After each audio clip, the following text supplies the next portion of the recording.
Holy cow, Kyle's here. I am here. What's going on? Not much. How you doing? I'm ready to finish this class up. I'm so glad that's the first thing somebody said to me, because that's exactly how I was feeling. I'm like, 5:07. I gotta log in. Yeah, work is getting way too busy to do class at the same time. Yep. I agree. So what are you guys doing right now? Planting or prepping? Prepping still. I somehow took on a lot of like set planning as well. Don't know how that happened, so I've been doing that too. What is set planning? Like planning where different materials can be grown, that kind of thing. Oh, okay. Kind of coordination stuff.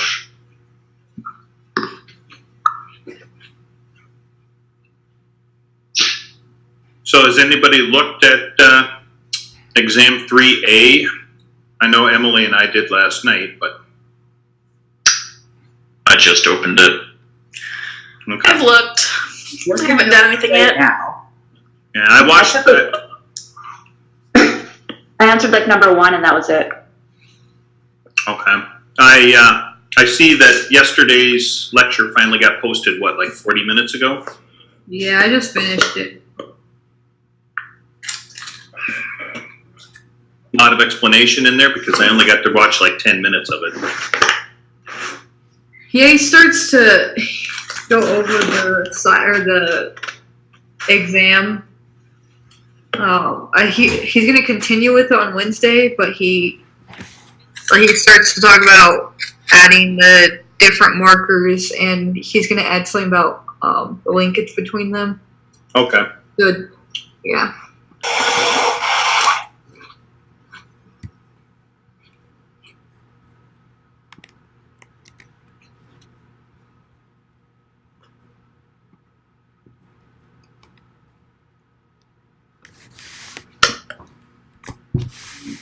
Like a big group here today.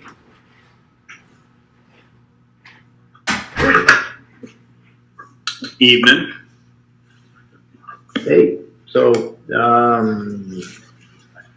did the class discussion from Monday ever get posted?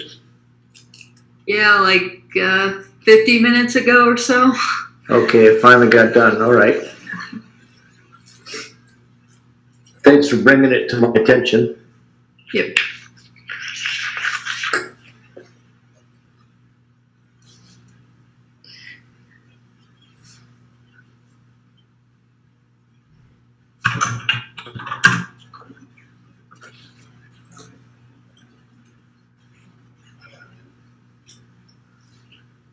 I think a lot of questions will be answered by that discussion, but if you like, we can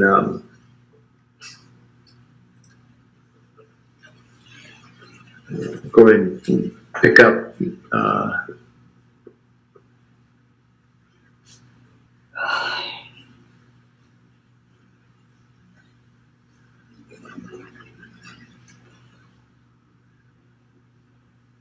I have not been able to watch more than 10 minutes of it, so I'm not going to be useful, at least yet. Okay.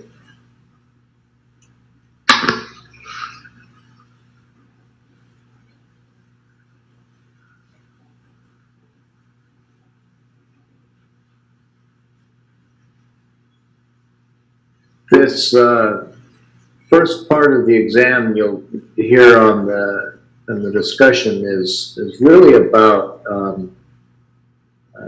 getting some simulations done. We're going to go to multiple traits. We want to start. I've not ever never gotten to a point of good multi-trait selection in the class. And so to a certain extent, you guys are helping me out with this. And you'll get that out of the discussion. So we're going to kind of work on this together. I'm trying to think now, what would be a, well, I know where I can find this.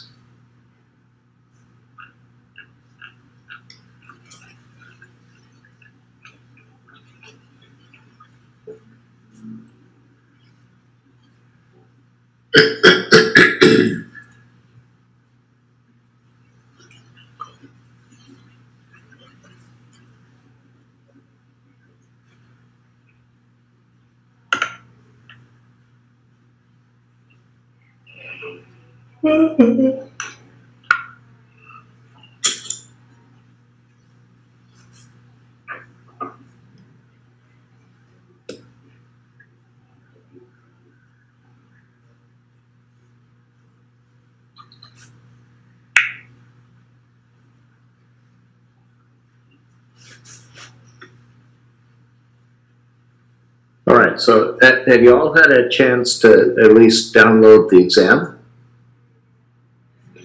Yeah. Yep. All right, and in the class we had a chance to talk through some of this, and there's probably a little bit here that we should just clarify. It gets clarified in the classroom discussion, but we can do it again here.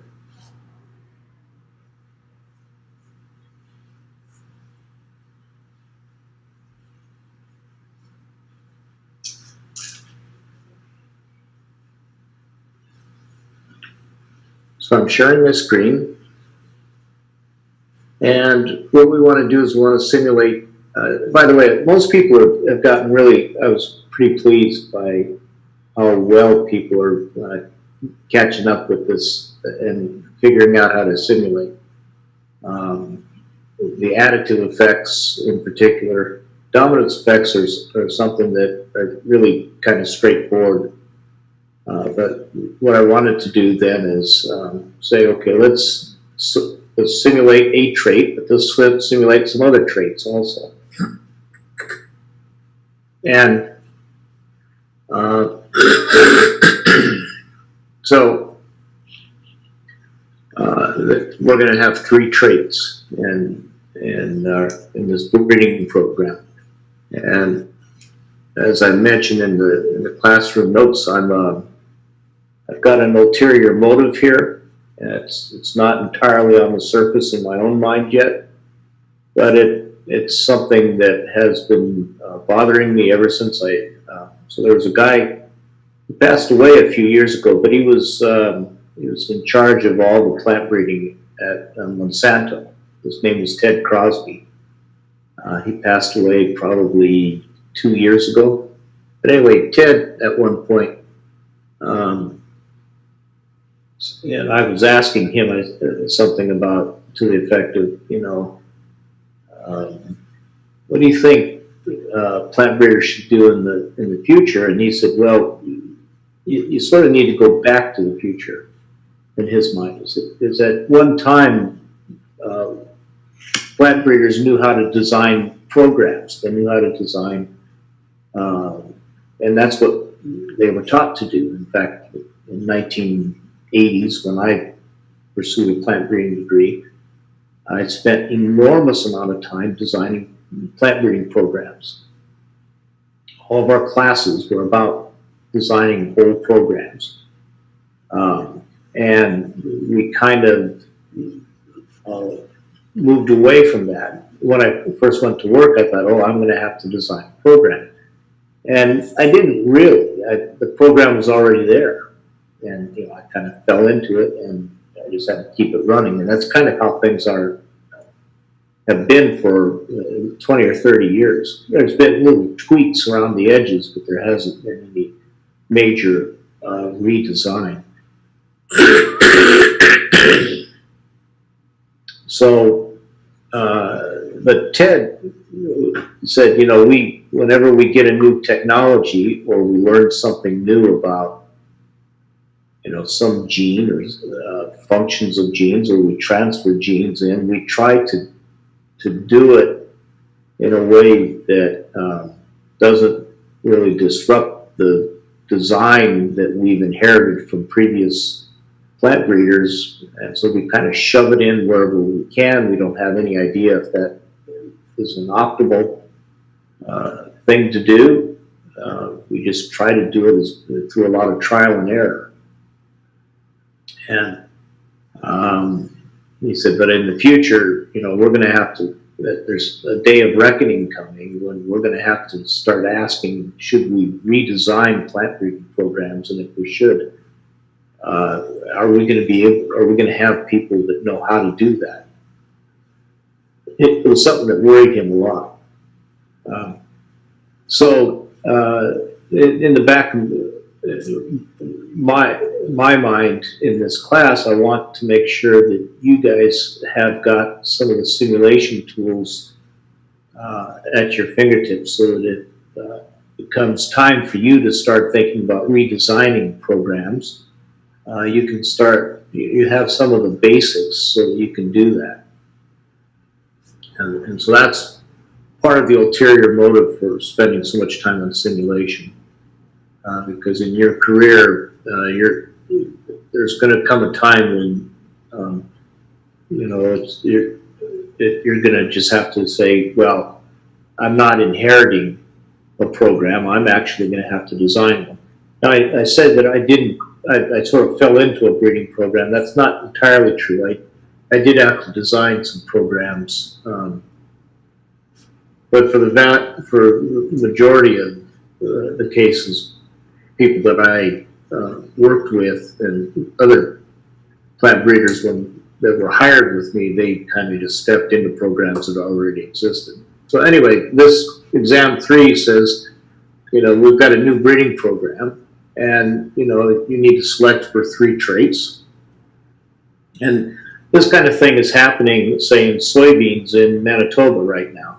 Soybeans are, people are moving soybeans north and west, and they're also going south and west. So they're moving into places like central Oklahoma, and central Kansas, where they haven't had soybeans in the past, and they need to design breeding programs. So it's not just a simple matter of having to, break a program that's already existing and then redesign it. There's also this idea that as the climate changes and we need to, and there's desire to grow, and there's an ability to grow crops in places they haven't been grown in the past, they're going to do that. So you got this new breeding program, and these, and what you've done is, you've gone to all your neighbors and sister breeding stations and asked them, can I have some of your materials? And they say, well, here's some stuff that's kind of on the fringe of what I breed for. It's not quite my maturity, but you can have these. And and so you pick up a bunch of segregating progeny to start things off. In fact, this even happened right in the core, the center of the soybean belt in Iowa. Danny Singh at Iowa State had to start a program brand new because of intellectual property constraints that he encountered, and he couldn't just take and use breeding lines that had existed at Iowa State before, because those were all not given, they were all bought by a commercial breeding program, so he couldn't use those. So he had to design his own breeding program. And he had to get a bunch of materials from places in Illinois and Nebraska and Minnesota, and start his breeding program. And so anyway, one of the questions is we have to do these multi-trait selection strategies, and in class we cover 4 of them, and there's also permutations of these 4 multi-trait selection strategies. And what we want to do is we want to compare a couple of them. One of them is called a multi-stage and the culling strategy, and we want to compare that with an index selection strategy. And so the class notes, you can go and figure out what those mean. By the time you could actually compare these two strategies with real breeding materials, with materials that you grow in the field, and figure out which one's working better, which strategy will work better for you, you will have lost the opportunity to compete with your neighbors. It'll be 10 or 15 years from now. So that's part of the reason for simulating. We can do the simulations over the course of a week or so and come up with what you think would be the better strategy. Because experimentally, you can't afford to do it, and because there's not enough time, there's not enough space to do it. So here's what we know about the genetic architecture of these 3 traits. And of course, in reality, you're really dealing with maybe 7 or 8 traits, but in this case here, we're just trying to keep it relatively simple and talk about 3 of them. So 2 of the traits are quantitative, and they are negatively correlated with each other. And the 3rd trait is a discrete trait, and it's got an epistatic genetic architecture. We'll talk about what we mean by that a little bit. So for this epistatic genetic architecture, this 3rd trait, we have markers at the causative loci. Okay, so these are functional markers. And so we have those, we already have those markers. So we know that when a certain condition exists, if we have the markers, we will definitely have the desirable outcome for that trait. And we'll talk about what that is in a minute. Now the 2nd trait is oligogenetic.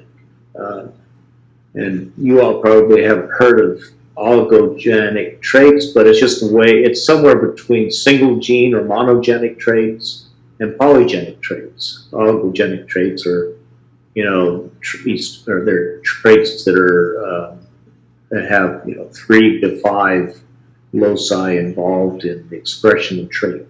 So they're not polygenic, where you have large numbers, and they're not monogenic, where you have only a single gene.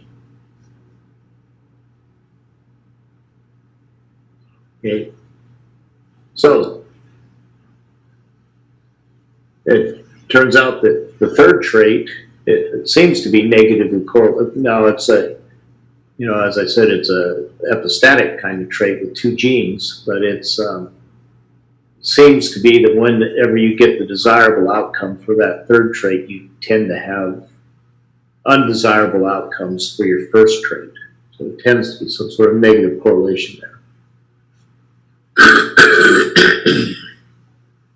So that's what we know about these things, and we want to simulate them. All right, so when you're starting your program, as I said, you've gone out and collected a large number of families. You're going to grow these families, and for the simulations, you decide that, you know, I'm going to take 9 of these families, and I'm going to look at markers on, get some genotypic assays on the members of these families, and I've got 80 recombinant inbred lines from each of these 9 families. Now these 9, of course, are just a sample of the much bigger number that you have available to you. But, you know, having 9 is kind of a reasonable good size sample that you can do some simulations with, and you can get an idea of how things will turn out from the much larger set. And you're going to have them assayed at one locus from each of the 14 linkage groups that are part of the genome of this crop you're working on. the two loci on linkage groups 13 and 14 are those two loci responsible for the epistatic thing, okay? So we can look at the data set and see what those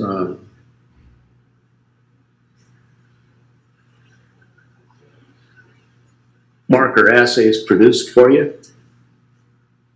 Okay, so here's the data set, and we've already messed with it a little bit, but there's marker 1, 2, 3, 4, etc.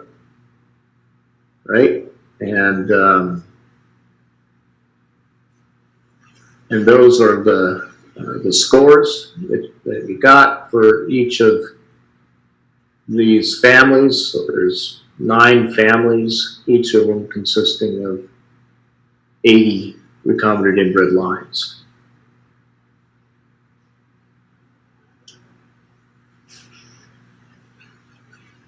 Okay, now from our neighboring stations, we know a little bit more about these traits. And you know, the CV for trait number 1 is 10%, and for trait number 2, it's 5%.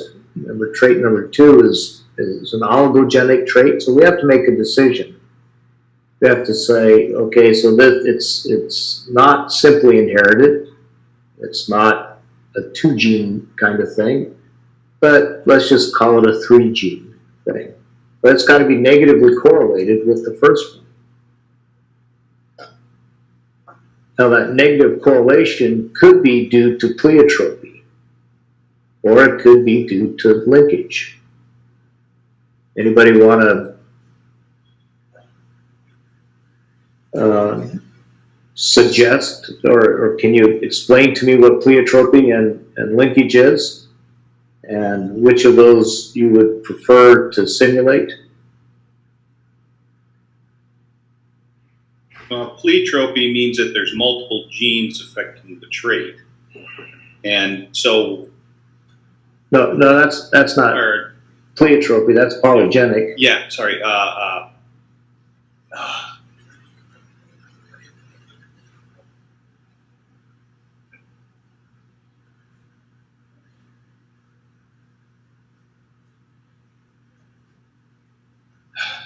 Anybody else can jump in.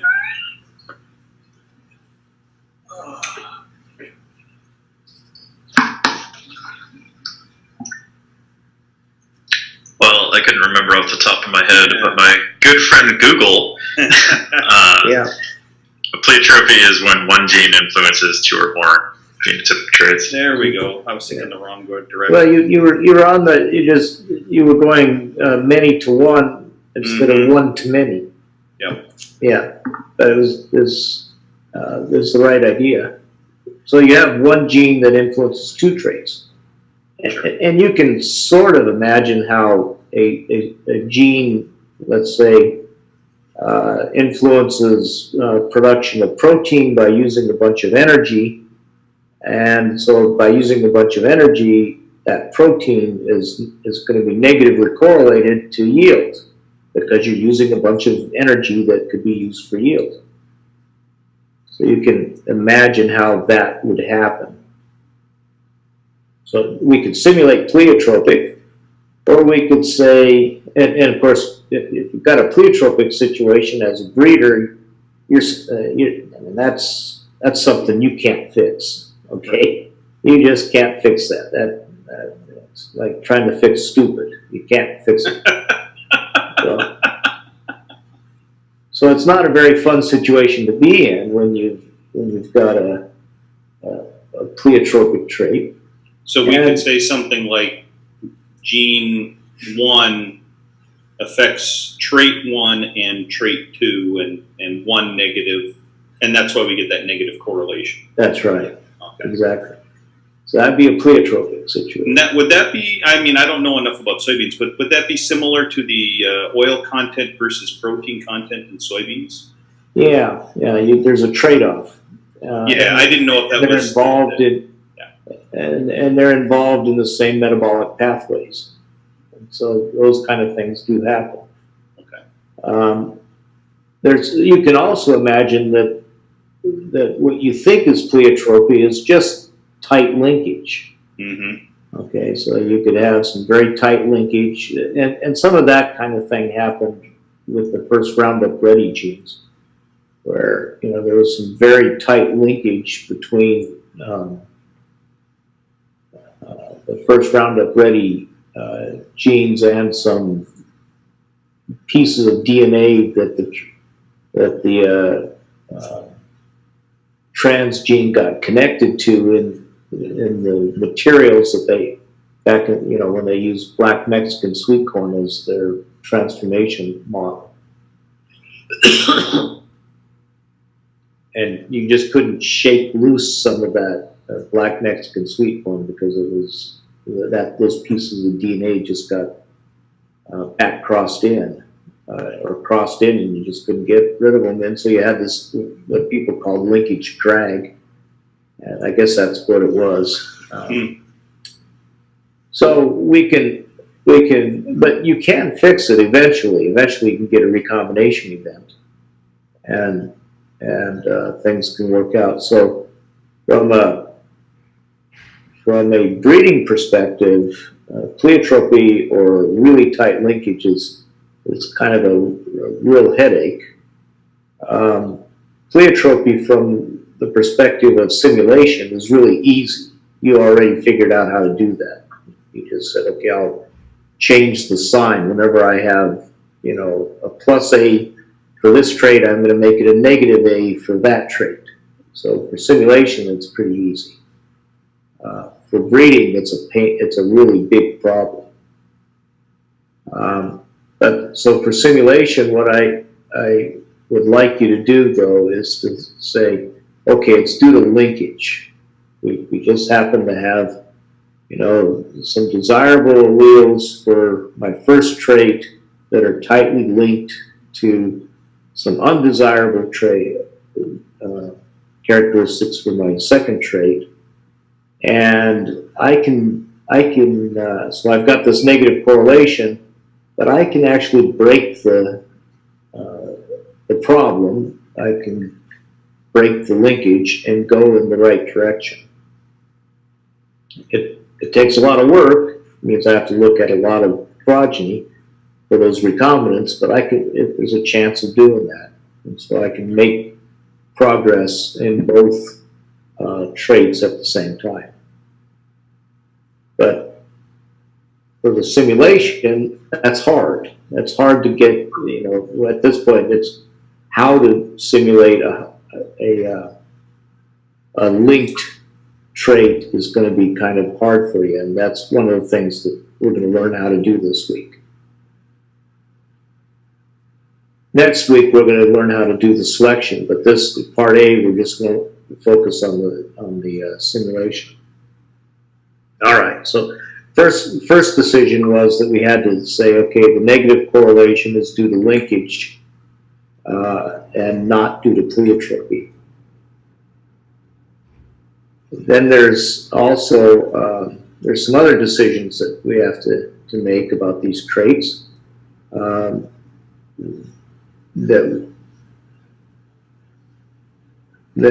we sort of have to look at the data to figure out how we're going to do that.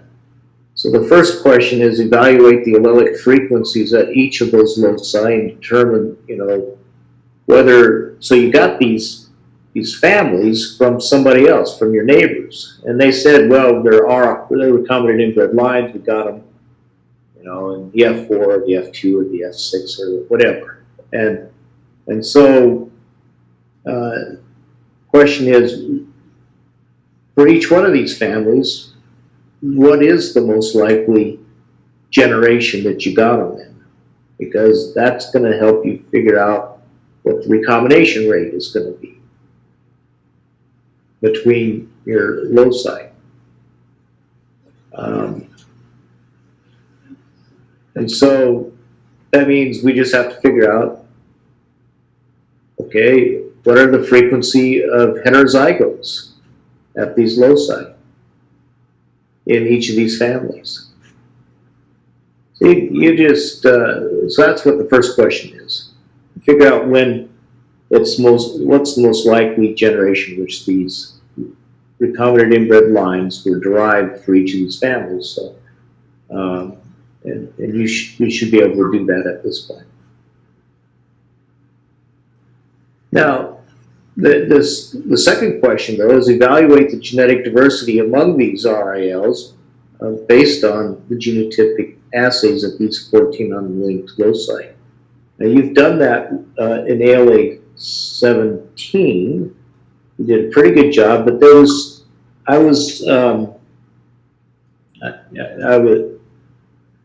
everybody that did it, we still have these black smears. Okay, we can't really tell much, and so this was an unsolved problem until pretty recently, until today. But this was something that bothered me, and so I wanted us all to try and solve this problem about, can I see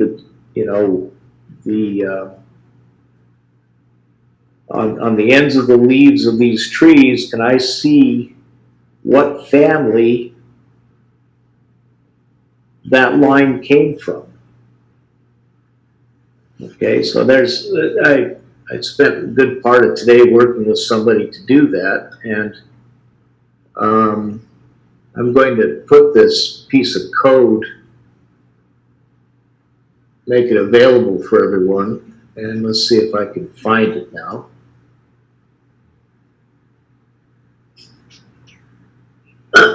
So Boris did a nice job of saying, here's how to spread this thing out and make it into a circle. And so, thanks to Boris, he gave us some code. And then there's another piece of code that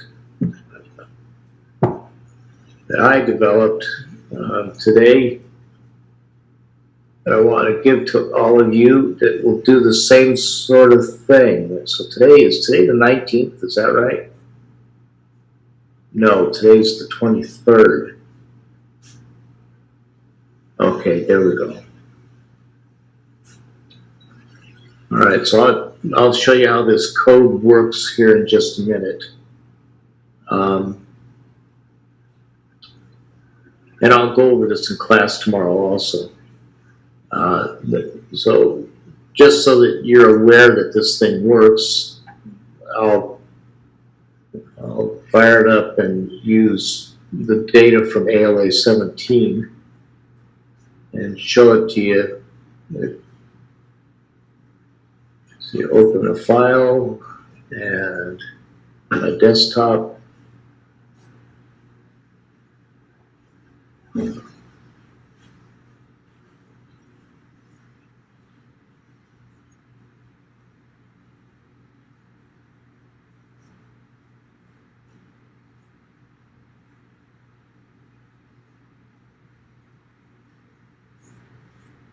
Now there's a whole bunch of packages here, so this problem is much harder than I thought it was going to be, and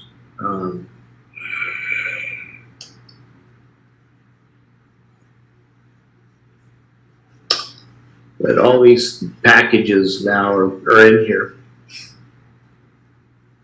and so there's the ALA 17 data set. And apparently it doesn't like it, can't open it, no such file. Well, I didn't set my working directory. There we go. Now we can read it. Okay, and there's a little piece of code here that it's always a good idea to do this sort of thing, and that is remove data that doesn't have, that you've got a lot of missing stuff. And if you remember in this ALA 17, if we look at it, we've got the family and the line and then the markers and then the mean, the LS means. So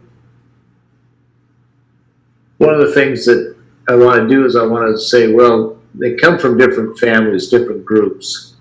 So I'm going to create something that says, well, take that first column and call it the groups, and take the second column, call it the lines, and then columns 3 through 22, call those the genotypic scores. And then I'm also going to call something row names. So that I've got two different things that are using this second column. And then, what I have to do is I have to work with matrices, and the distance metric I want to use is Canberra because, and I saw some discussion where people were nervous about using this Canberra thing. If you just take a few examples and run it through the algebra, you'll see that it actually is exactly what you want.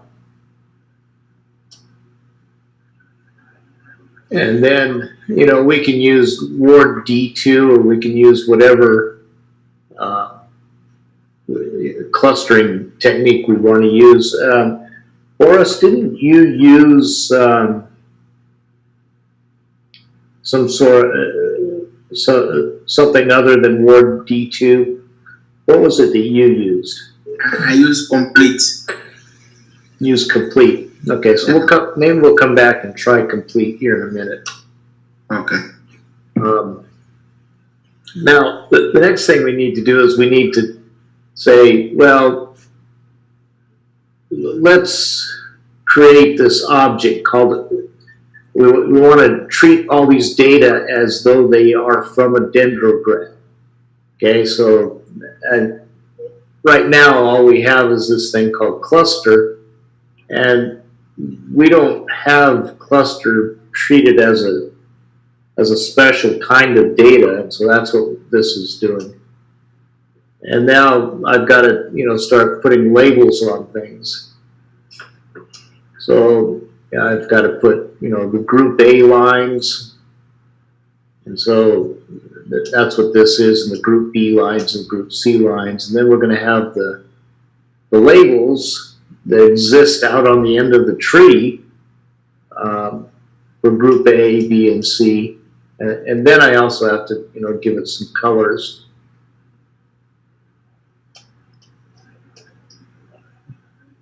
And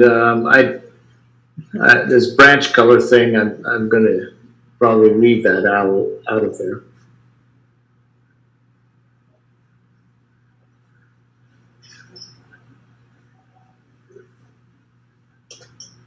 So one of the things that we can do is we can just plot it like what we have been.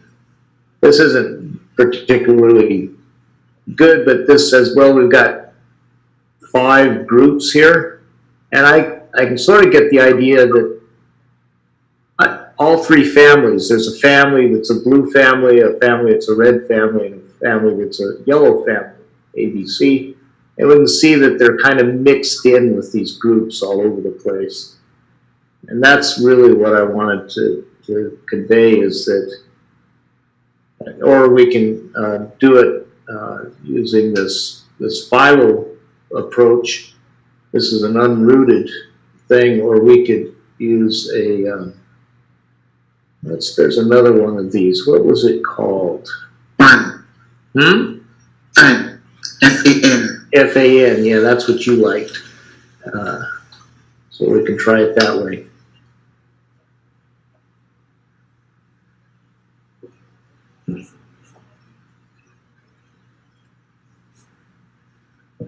So, in essence, what this is saying is that based on these 20 markers, we cluster these things up, and these 20 markers can't distinguish these families at all. We've just got the families all mixed in here. Members from every family is mixed in with every one of the groups. Sure. So that's what I wanted to do, is get to a point where you guys could have some code that you could then quickly look at something like this and say, oh, I've got families and I've got markers, and do the markers actually distinguish the families? And the answer is no, this set of markers do not really distinguish the families. Yeah. So this piece of code now will be available for you to use it. Of course, now you've got 9 families you have to deal with for this particular problem, but like I say, I'll put this code out there and you guys can use it. Thank you. It was a problem that it was still lingering after ALA 7, and it just bugging me. So I figured that I'd get it built into the final thing, and then so everybody could then take that kind of code with them. Yeah, thanks for that. I wasn't able to get the circular programming that Boris had given us to work on my system, so, but Okay. appreciate it. Yeah. So anyway, and as I say, this last problem is really a group problem that we're working on together. And so one of the things that I certainly want is for Part B, for everybody to start off with essentially the same data set, so that everybody feels comfortable that they've simulated these things correctly, and now when you're selecting in Part B, everybody's starting off with the same data set.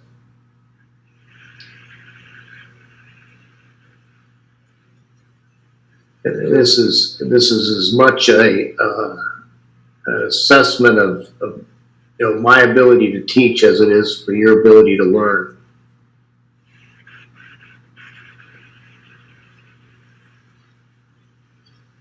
All right.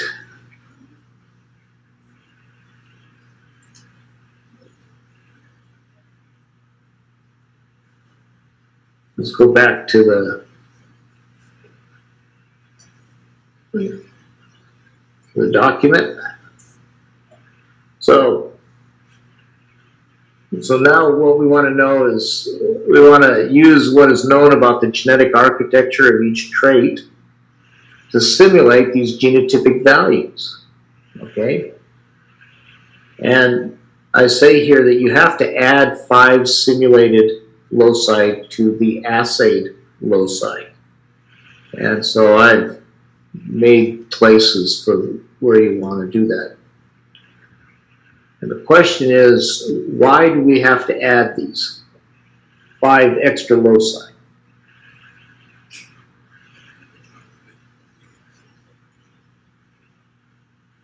I'm not going to talk about how to add them yet. I just want people to think about why it is, what it is that we're trying to do. And we'll get around to how to do it here in a little bit. So I said we have to have linkage. We had to make a decision about linkage or pleiotropy. I said we're going to have them linked. So we want linked loci. We don't want pleiotropic effects, we want linkage effects. And I said it needs to be an oligogenic trait, so that means at least 3 loci.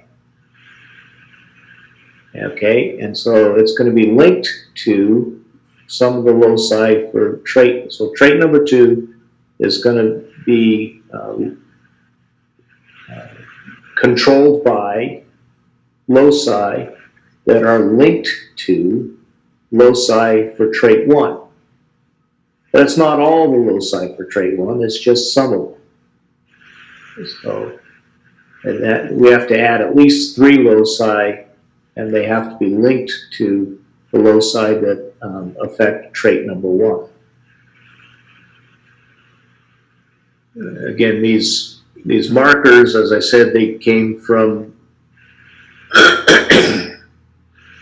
an organism that's got 14 chromosomes, and we just threw we just wanted 1 marker on each chromosome.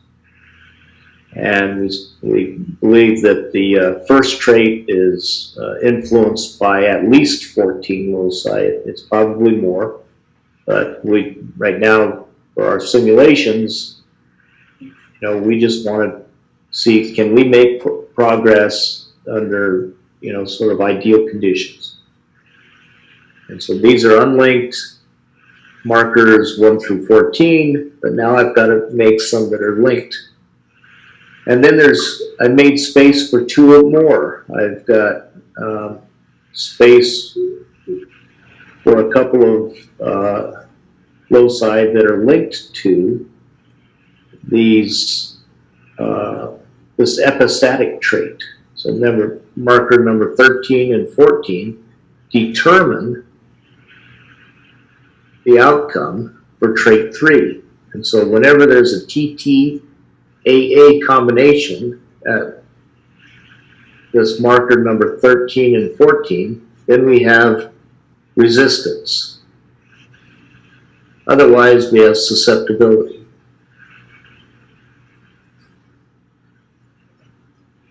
Okay?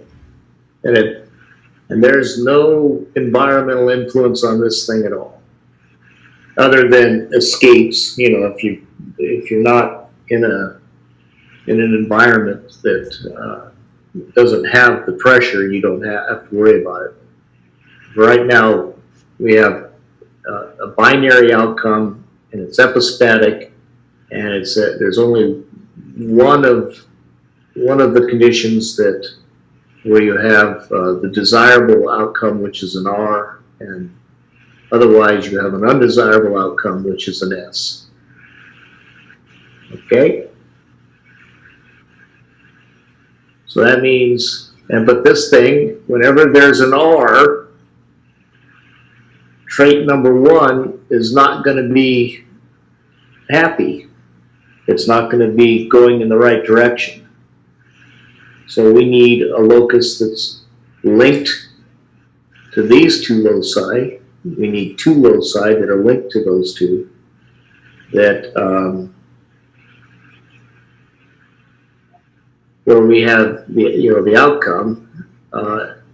When we simulate it, it's going to be going in the wrong direction whenever we have the R value. And again, it's linked, it's not pleiotropic.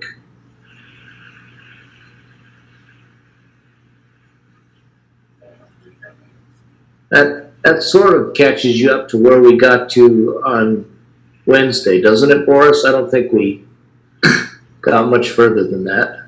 No, I think, yeah, that's where we stopped. Yeah. Yeah. So go ahead and listen to the discussion from Wednesday, and you'll hear that again a little bit differently, because I probably skipped a few things here. But yeah, listen to it again, and then you'll get a better sense of this. And So I have a question. go ahead. Yes, so while we are adding these 5 additional loci, Yes. so it doesn't mean that we are going to call it, let's say, M15, M16, and so on, because we originally assigned 14 markers, right? That's right. Okay, so it's going to be like, let's say, locus. We are going to talk in terms of loci. Yep. Additional, okay. So, Yeah, we need to name them something. okay. Yeah, and I don't know what you can name them whatever you want. Maybe I'll just call it L11. It's Okay. linked to 1, but it's the first one. Okay. Mm-hmm. L12 or L21. I don't know.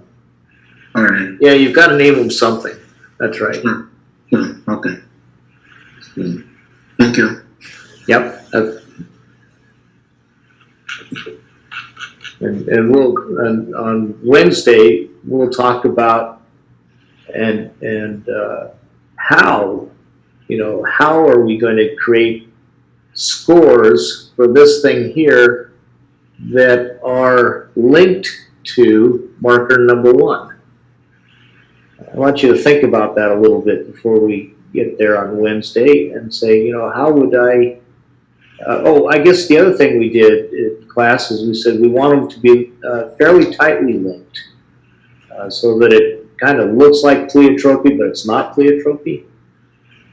So we have to have a small recombination fraction between So in general, anything at this locus here that's a C is going to continue to be a C over here.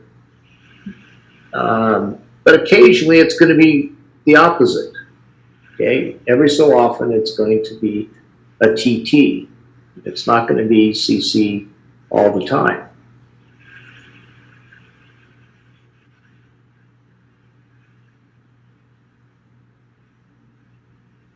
And how do we go about deciding when is it going to be something else? And you just have to sort of think it through about, well, what do I know about recombination as a biological, how does it happen biologically? How do we get recombination events? And what does that result in? That results in a gamete. Okay, and that gamete, now what does it look like? And how is it different from the gamete? How does that gamete change along the chromosomes if it's linked?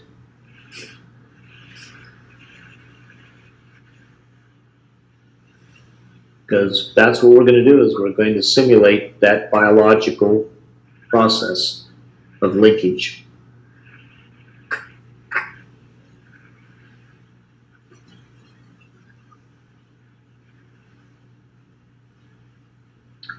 Now, let's go back and take a look at the question, see if there's much else.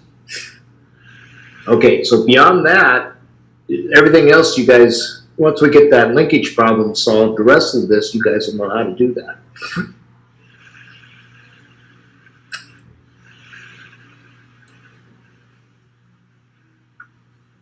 Because the rest of this kind of looks like ALA 16, although there's more loci than ALA 16, which only had 3. So trait 2 is like your ALA 16 problem. And there was another nuance to this that's different than ALA 16. And I'll talk about ALA 16 on tomorrow also.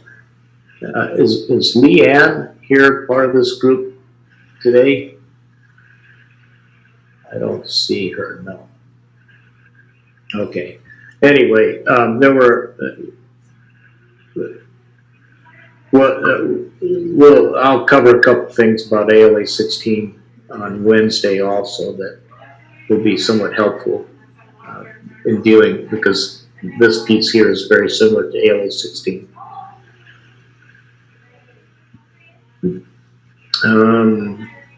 But then after that, I think the rest of this is all stuff that you should know how to do. The only hard part here is really simulating the linkage and the making sure you get the right output for the traits. And as I said, in part B, we'll start selecting for these traits, kind of like we did with ALA 17, but now we have to select for 3 traits instead of just for a single trait.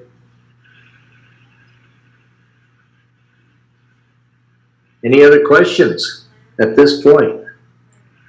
I have one. Uh-huh. In the data set, Yep. I'm going to have to, for marker 10, Yep. down on row 321, so it's RIL 0320. Uh-huh. So that whole line had been CCs except for that one cell that's TT. I just wanted to double check and make sure that that wasn't a typo. There's a couple other ones in there where... Well, so up above here, let's see. So as you go from family D, okay, so in family D, we've suddenly got a TT. Yeah, right at the very end. Yeah, right at the very end. Just Yep. wanted to double check, that's it. Yep, no, I took this directly out of a file of, these are real scores. These come directly from a file of some real data. Okay. Okay? Yep. Yeah, so yeah, you can end up with some you can end up, real data is strange.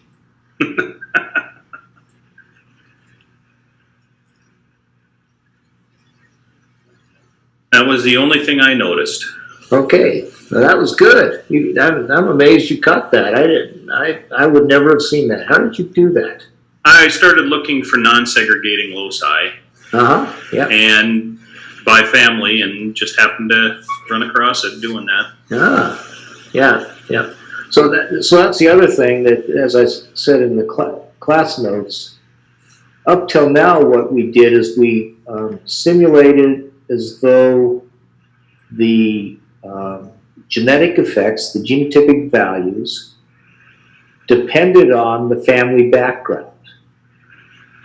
This time, we're going to say it doesn't depend on the family background. The genotypic values are going to be consistent across all families. That creates a different kind of problem, but it's something that you should think about also, because if we said if it depended on if your genotypic value depends on what family you're in, well, that's kind of saying that I have sort of a general epistatic background effect. But we're now going to say we have genetic effects, and those genetic effects, they work regardless of what family you're in.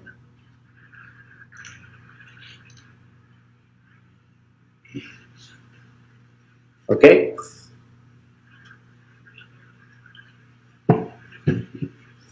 Now this is probably, I'll have to,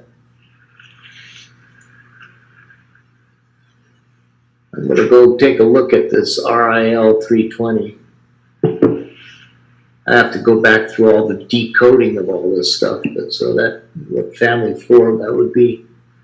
Because what I did is I just took 80 out of 160 or something like 160 from some real data, and I'm wondering if somebody did kind of a funny sort on this before I got to the data.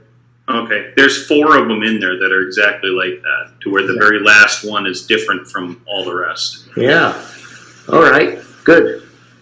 If you can find any more anomalies like that, let me know what they are. Because Sure. Just got one of them that suggests that there was some. When I took subsets, somebody may have sorted data before I got it. Okay, good. Thanks.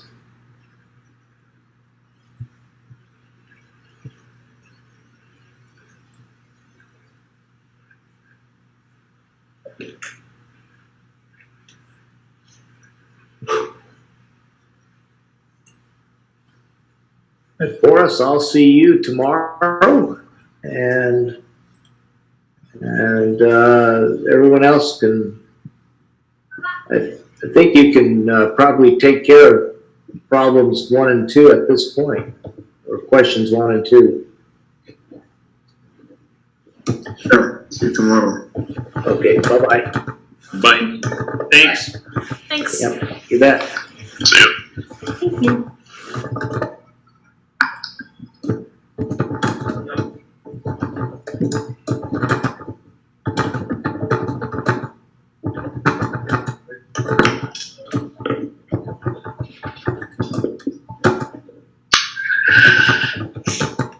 Well, I think I'm going to peace out. I'm probably not going to work on this until after I watch the lecture. Good luck if you guys are sticking on working on the exam. Thanks, Kyle. Good. Catch you later, man. Boris bailed. Anybody else going to stick around? I'll hang out. Yeah, I'll hang out. Chelsea, did you say that you had finished 1 already? I took a look at it. I just took like the frequencies from each family. From each loci. Or marker. I didn't do it by family, but I was getting like heterozygotes around 0.0625. So I was figuring F5 would be the generation.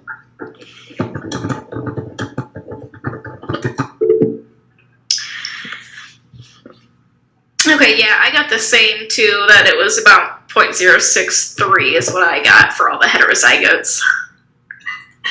Yeah, it might have been something like that, but Yeah.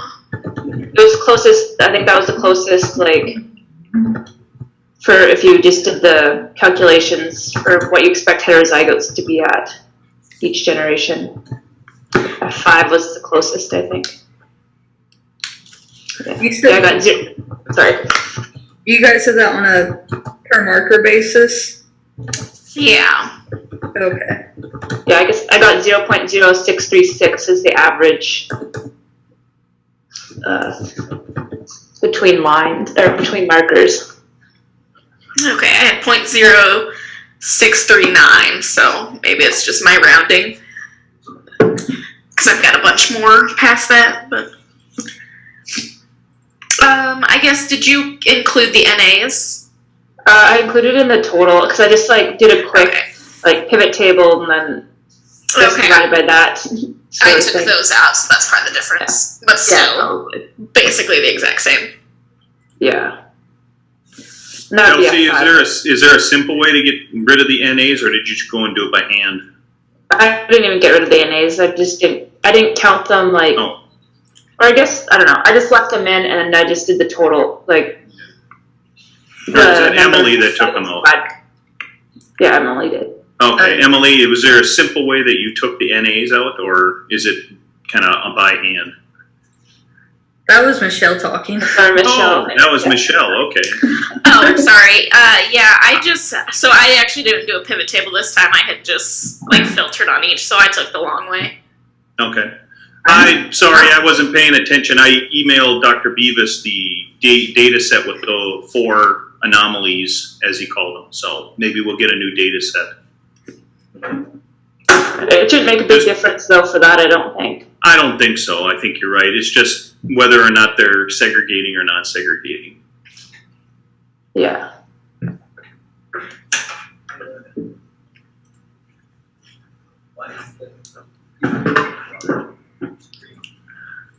And then, have you guys thought about question 2 at all? I was trying to figure out like how he wants us to answer that. I didn't know if we're supposed to do like today. I was thinking like do we just do a dendrogram, but then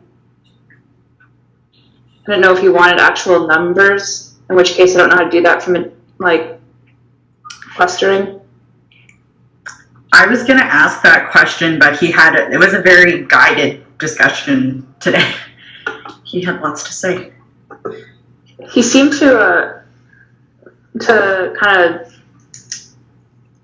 hint towards using dendrograms because that's why we got into the whole Yeah, coloring and stuff. Yeah, in class, based on what you were saying, I'm pretty sure he wants us to do Yeah. engrams. Well, and then like word-wise, like evaluate usually kind of directs you. Like I was going to ask if he wanted us to do some sort of exploratory data analysis, because usually when he says evaluate, like it just means look at it, but there's no hard calculation. You're just, if we're going through the scientific process, evaluating is like where you would develop your hypothesis. Yeah. Oh. I guess I was like, I didn't know by saying evaluate if you wanted some kind of number or what. It seems like he wanted more than just like to post a picture of a dendrogram. Maybe he'd want us to analyze it like he did with that one where he's like, you can see that the markers don't have any bearing on families because the ones that were placed together weren't related. Yeah. They didn't have the same markers, so the markers were all over the place. It was like a beautiful, fun rainbow that had no bearing on family groupings. Like it would have been kind of crazy if it would have been like blocked out, like the regular dendrogram he showed us, but it wasn't. Yeah. So I think he wants something like that, but also we still have like we can work through it and then have the chance to discuss with him again later.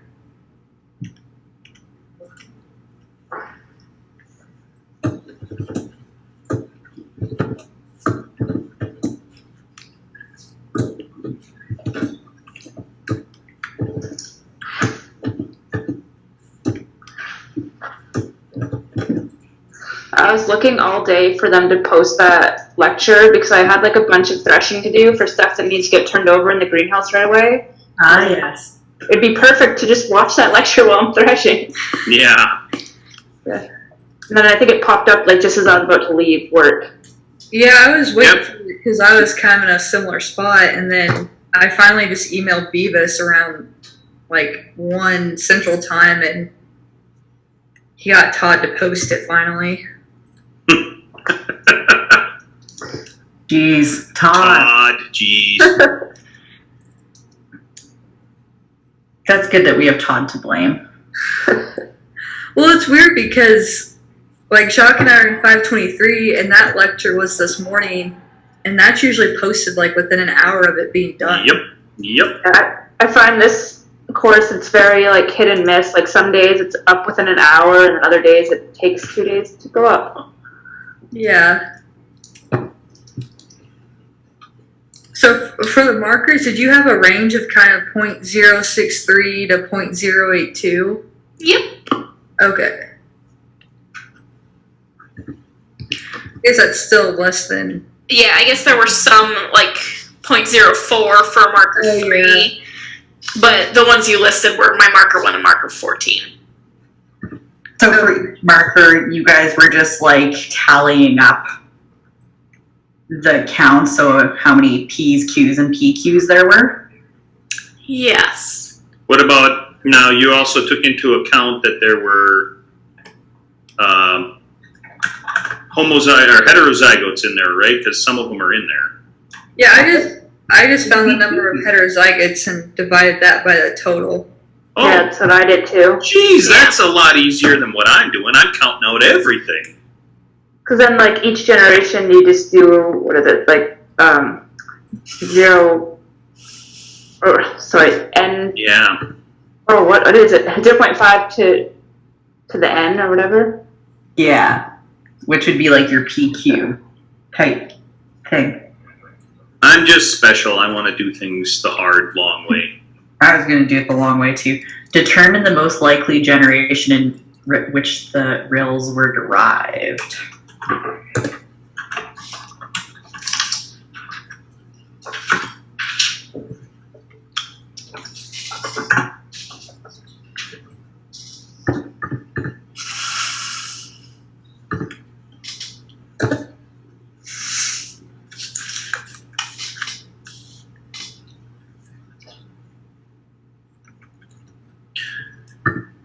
Wouldn't it have been derived from the F4?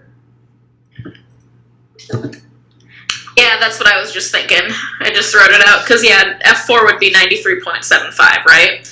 Homozygous.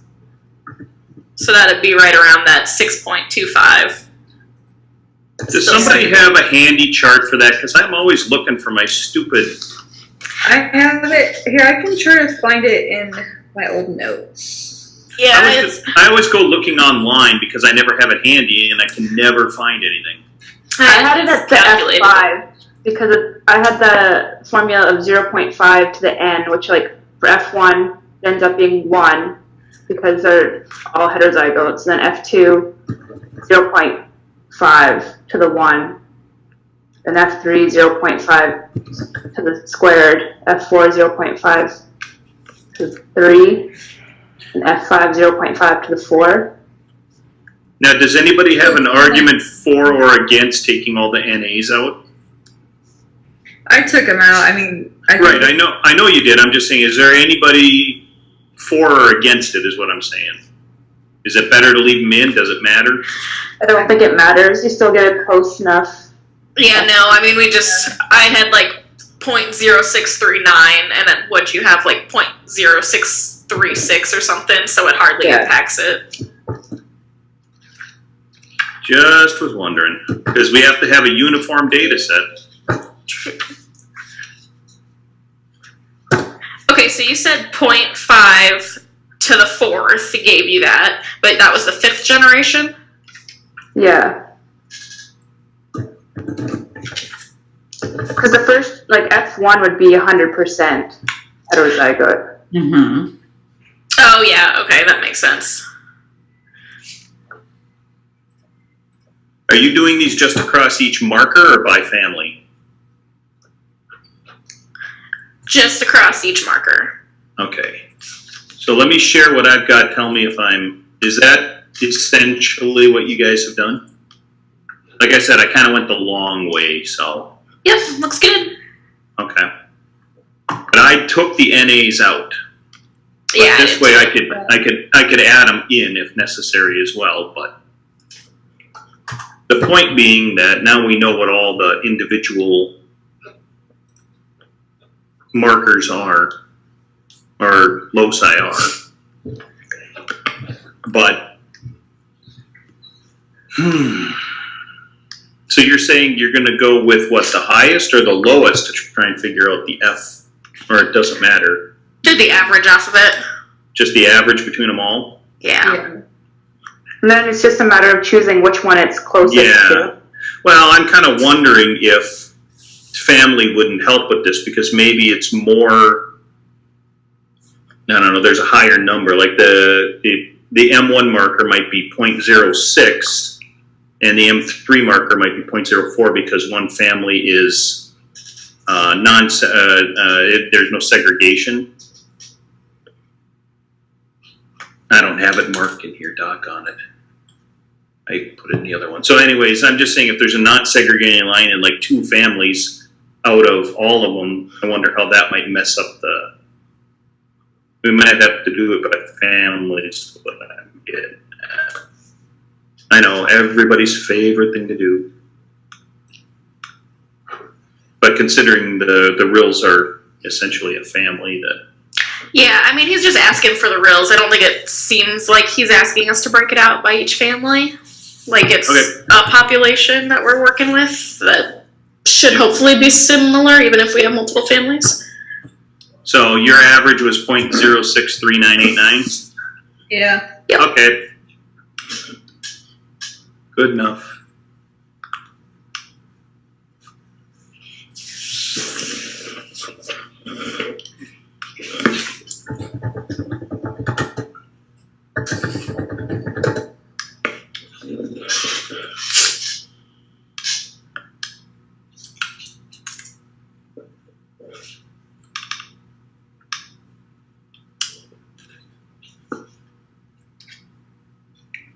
Does anybody have a good handy chart like I was asking for the different stages of F and the percentages online? Like I said, I'm just looking for something I can run to every time. Either that or I'm going to go find my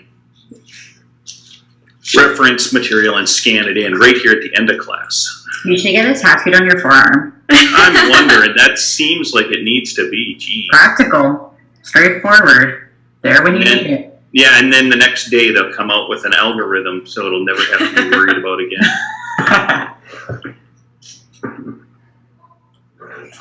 I thought I was stupid, but apparently it's just hard to find. It is really hard to find. I don't even really have that many good ones in my class notes. Well, I've seen them before in the books. That's why I'm saying I can go back and find them. But I thought there'd be something online. You know, this is kind of important. That's all.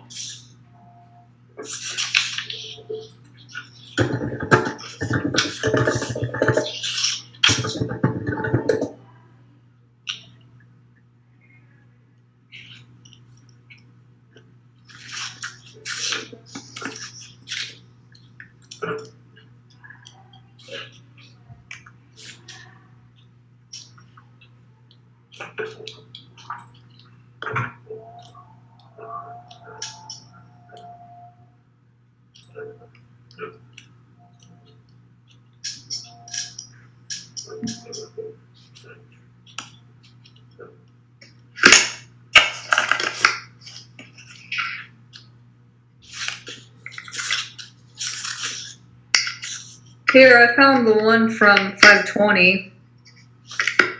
Okay. Well, like I said, I expected it's going to be in the class notes. I'm just not finding it online. I don't know how accessible yours are, but it's less than 2D. I can try to put this in the chat. Yeah, go ahead and, well, I don't want you to have to write it out. I can find it and, Well, I was gonna like take put the document in the chat.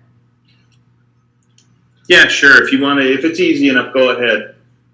I'm looking right at the old genetics textbook that has it in it too, but it's like way far away and piled under a whole bunch of other paperwork. I can get it, but I probably hurt myself. One of those things. I sent it. It's on slide 5 that it shows the.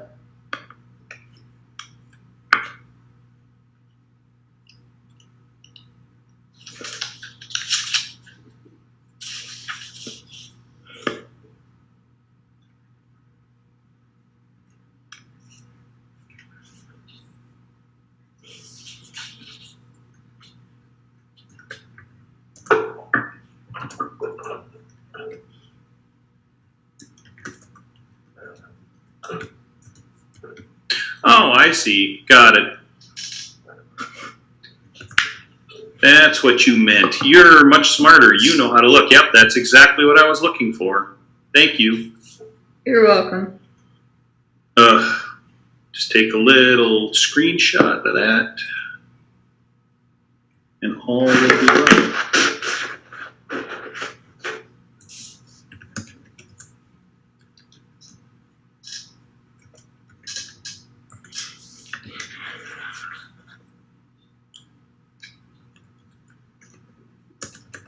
I guess I'm too old. I just don't think along the lines of looking for through PDFs for this stuff. Yeah, I do that a lot for stuff from that class.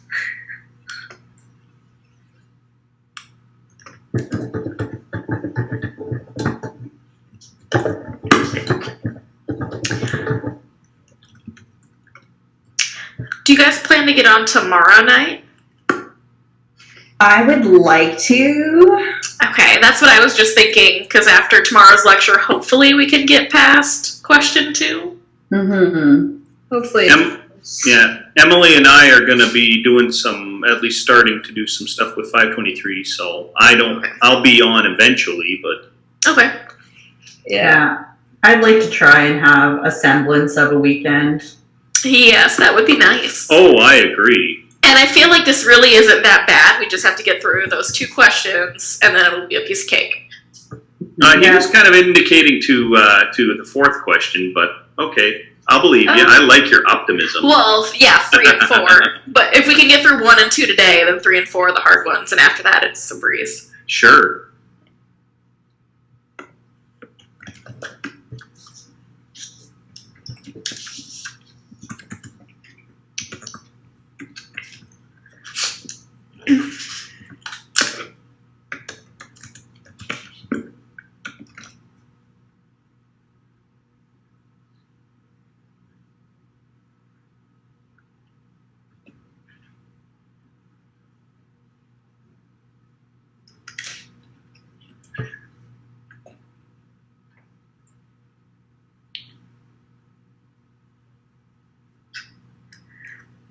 Did he already post the code so that we can do 2?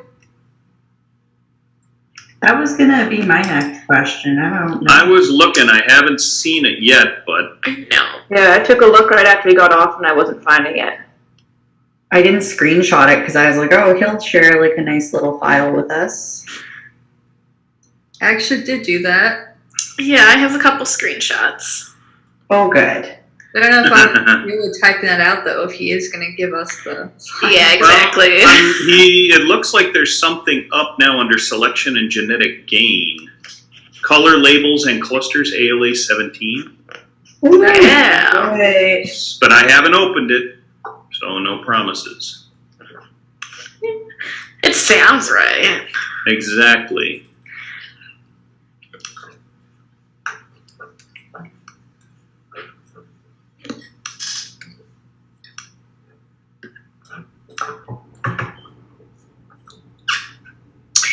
Okay, well, I've got to re-download it because mine is empty.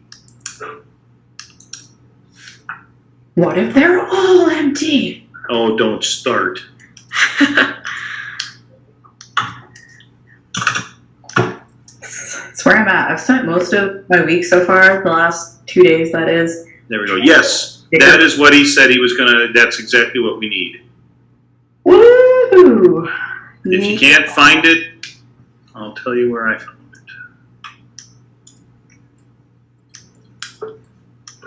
There really is a lot of packages just to make this happen. No kidding.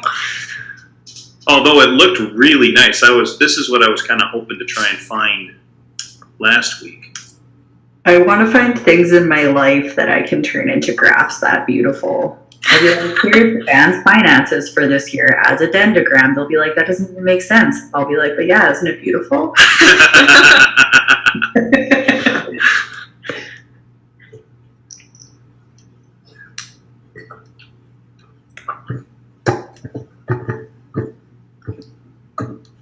So how do we all feel about having 2 exams at the end of the semester? I don't know what the difference between these exams and an assignment is anyway. Yeah, exactly. If we're just learning the material, like, Well, that's it's just weighted differently. That's a good question. Well, it's going to go in a different spot, yeah. Yeah. Maybe he needed us to have these. Well, I also like the fact that we're guinea pigs. I actually think that's kind of cool. We're going to work on this. We're going to work on this with him. Maybe that means that things will be a little bit nicer. I just feel like there's pressure now because it's evaluating his ability to teach us and our ability to learn. Yeah. I mean, obviously that's the point of the whole grading system anyway, but when you put it out there. Yeah. These packages take a little bit of time to load in. So, backpedaling. Uh-oh. No, it's fine. I'm just slow and you guys are just really fast and smart. For the ratios, so if I count out my heterozygotes, do I just divide that number of heterozygotes by 0.5? Divide the number. I could just pull mine up. Okay, yeah, because I have a screenshot of Jacques, but he went the complicated way. I did too, but from like figuring out your heterozygotes. Yeah, because I have those counted out, so now I just... That was just divided by either your total number of markers or subtracting the NAs, and that should give you your percentage. Okay, so it would be like whatever the count is divided by 9? No. So like I did my whole number of heterozygotes, so 45 for marker 1 divided by 714 was how I got mine. Okay. PQ divided by 14. Oh, because there's... Or the total number of... So, like, mine was still a long way, I guess, but it was how many heterozygotes for marker 1. I had 45 out of the total population, so either divided by the 720, or I removed the NA when I calculated it, so I did by 714. And then for each marker, I have the frequency here. Oh, you already did that. That's nice. How the heck would I do that with the way I did it? With what? I did my counts like you did, but I didn't do PQ. You did it. Yeah, I did it as TT or CC or... Oh, yeah, I just figured I wasn't going to break them out, but... So, no, yeah, then just the average across all of these was the 0.0639 is what I got. I see it now. I've got some counting to do. Gotcha. That's okay. Yep, so... PQ. I'm just trying to think if there's a way that we could do it. Are you just doing it alphabetically as far as P and Q? And so that we're all on the same page in case that comes up later. Do we need to use the P and the Q right now? I don't know, but I'd rather ask the question now than later. Is kind of what I'm saying. I'm happy enough to do it alphabetically. I think that works just fine. Kind of, that's basically what you did as far as. Yeah, I did it alphabetically right now. Yep. But So yeah, I don't know. I can easily change my labeling to adjust for that, or set that up right now, so then it's taken care of, and there aren't issues later on. Just trying to nip a problem in the bud now.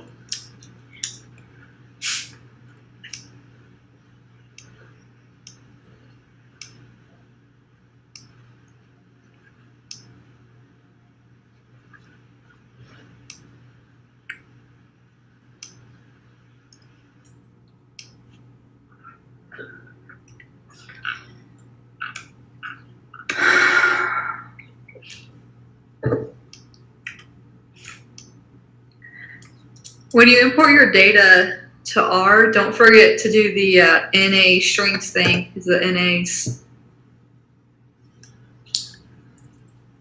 Oh, right. Good job catching that. I'm gonna have to hunt down that line of code. Haven't thought about that guy in a while. Yeah, it still didn't work. Okay. Michelle, when you got your P for M1, was it 0.545455? Just a second. Jasper, I forgot to buy you food. P for M1? No. Okay, what the heck? Wait, repeat that point. What? Oh, not a problem. Hold on. When I was changing things around, it got messed up. It's changed. Okay, yeah. There we go. 0.3529. Yes. Yeah, my sum got messed up. Now Okay. I got it. Now I've got Like, it. I don't think it's the same as my Q either, so. Okay. No, that's Yep. So my P is 0.35, my Q is 0.58, and my PQ is 0.06. That roughly right? Uh-huh. Okay, good enough. Now I can have that too.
Oh yay, someone put the questions on the board already. Who did that? Zach did. There you go. It's catching on. Zach, that little overachiever.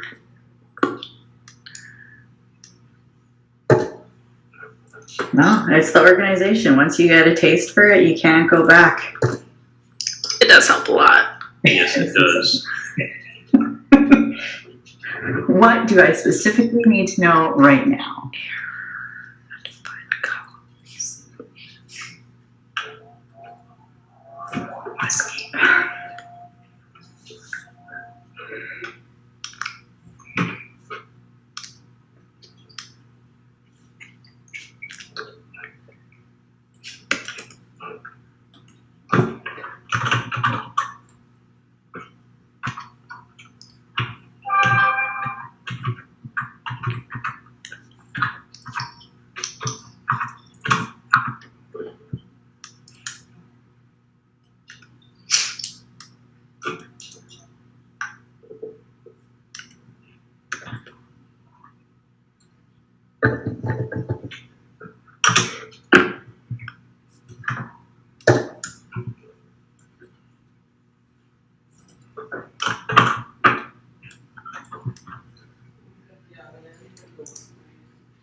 Well, I haven't gotten that to the dendrogram thing to work yet. It gave me a little bit. Oops. You didn't get an error that says non-dissimilarity value when you try to do the cluster? No, here's what I got. Well, I'm doing it for ALA 17 just to make sure it works, and this is what I got so far. Oh. Let's see what happens when I try and do it this way. Yeah, no, I'm still getting the NA's error. Oh, look at that! I got a circular dendrogram, but I got no labels. Okay. It's missing something. Hang equals -1. And it doesn't like that. Okay. I thought I'd get it to work with something that I know and then start messing around with something I don't. It's a good thought.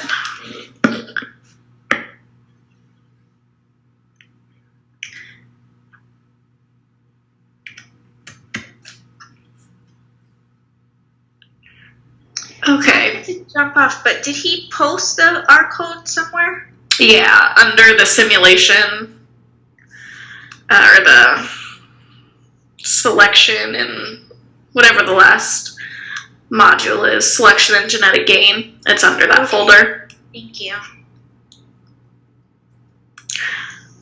Okay, I'm struggling to find the code to remove the NAs. Has anybody found that or gotten theirs to work? I have it. And it's Still giving you the issue? Yeah, I mean, it's the code that we've used in the past, so I don't know why it's not working. Could you share that? Oh, excellent, thank you. You're welcome. I could not find it in any of my old ones. Yeah, that should be it, but you're saying it's not working? Yeah, it's not. Well, I don't know if it's that or if it's something else. I will check for mine as soon as my R Studio is done uploading, updating, and double checking, and good Lord.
Yeah, I guess right now I'm still getting that same error.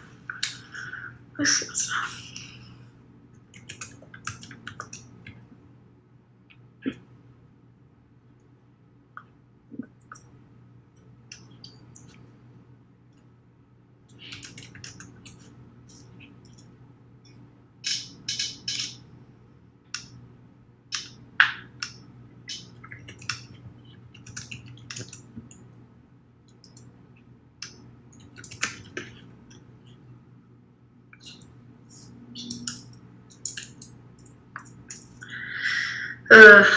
I posted on the discussion board. Okay, I'm not sure if that's exactly the same or not, but that's what I had. And I know that works. It looks very similar. And you just got yours to run? I know, I haven't tried running it. All I'm saying is that that's what's worked in the past without problem. Gotcha. It looks like it's the same code except for one space difference, so I don't think that's it.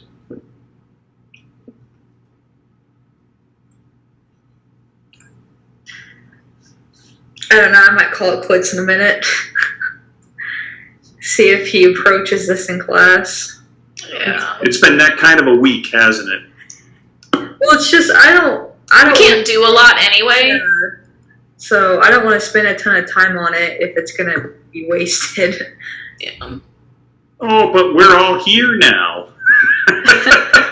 Yeah, because I just viewed my data, and after running that code, it grays out my NAs. So I mean, it's working, but I'm still getting an error message.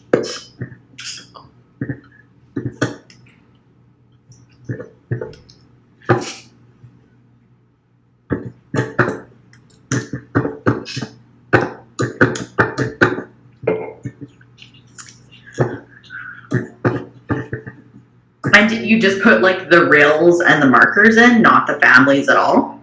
I put the whole file in. Yeah. Code does. And you put it in when you read in your initial data set, right? Yeah. Yeah. Okay.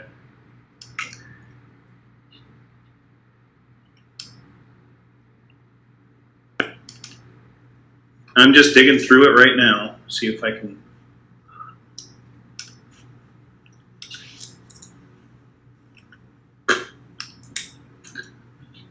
All right.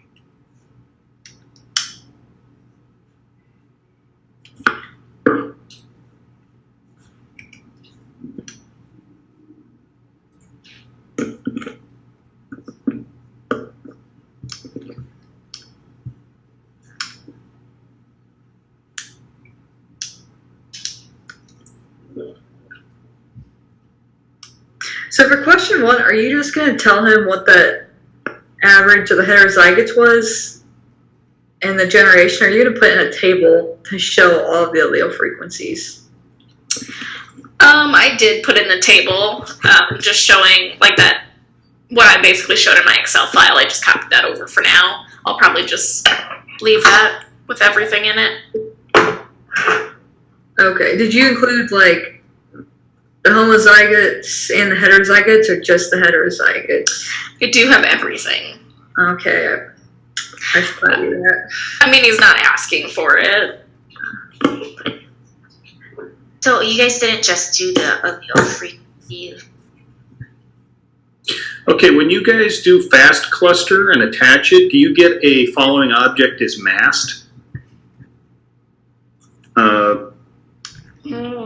Way up when you do library fast cluster, do you get a following object is masked? And it's not really an error, it just says it. Oh. H clust is. Yeah, I've got that. Okay, I'm wondering if that isn't a problem.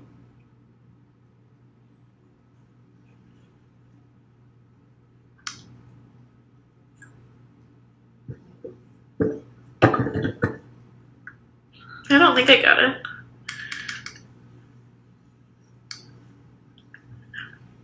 Tiffany, what were you asking? Okay, sorry, I was just asking, so you guys are doing the allele frequency, like each individual allele frequency, and then also the frequency of the heterozygotes?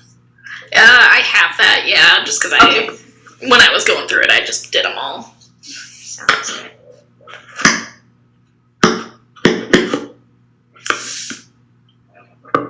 And did you include the NAs? The NAs are included in that total. I removed it. Okay.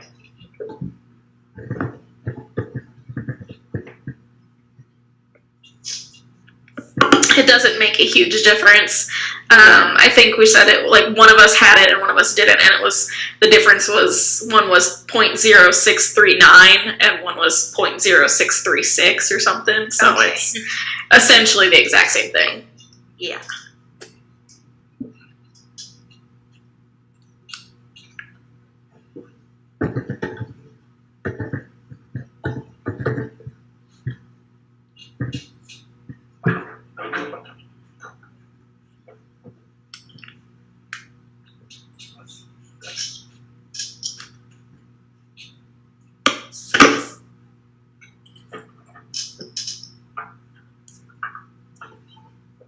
Sure.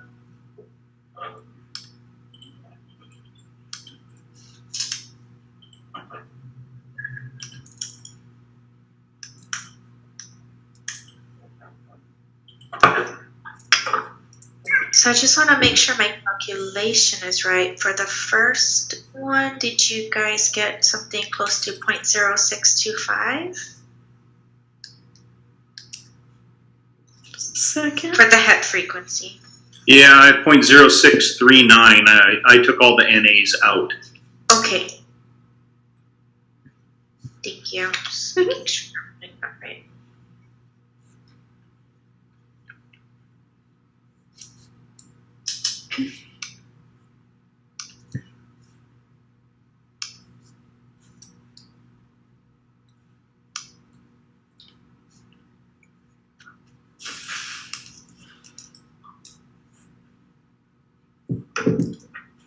Okay, I think there's something wrong with what he gave us, because when I'm trying to cluster using what he showed, there's something not working. So either he took something out that's necessary, or there's something missing that hasn't been added. So I think we're having problems because of that. Because I just went through and did everything I could to load everything in properly, restarted everything, and I'm still getting that same, one-sided thing, and it doesn't like that hang -1 portion in there. So I think if there's a problem with what we do know works, we're going to have a worse problem with something we haven't messed with yet.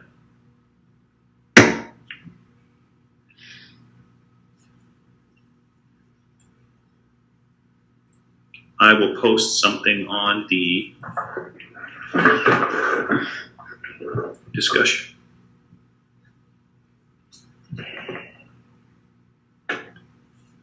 All right. Well, then that's probably it for tonight, right?